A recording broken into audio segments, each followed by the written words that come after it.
depuis 3 ans, Affaires conclues fait des cartons d'audience sur France 2. Si l'émission de vente aux enchères est habituellement diffusée en début d'après-midi, elle aura le droit à un prime lundi 21 décembre 2020.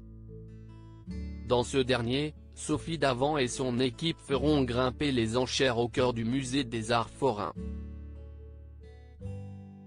Et pour l'occasion, ce seront des personnalités qui tenteront de vendre au meilleur prix des objets au profit d'associations. Pour l'occasion, Sophie Davant a répondu aux questions de ses collègues pour Télé 2 Semaines. Alors que Julien Cohen lui a demandé quelle serait son équipe de rêve, l'animatrice a expliqué que les personnalités de certains n'étaient pas toujours faciles à gérer. Il y a forcément des historiques, comme toi ou Caroline, Marjorie Don, note de la rédaction. Mais si est très important d'avoir également des petits nouveaux performants, comme Damien Tison, a commencé Sophie Davant. Évoquant le départ de Pierre-Jean Chalençon, il y a quelques mois, elle a ainsi expliqué, l'équipe ne cesse de se renouveler et on fait tout pour qu'il y ait un mélange de personnalités différentes. Ce n'est pas toujours facile à gérer. Il y a parfois des susceptibilités, des animosités et des clans. Les acheteurs sont livrés au vedettariat et il peut y avoir des excès.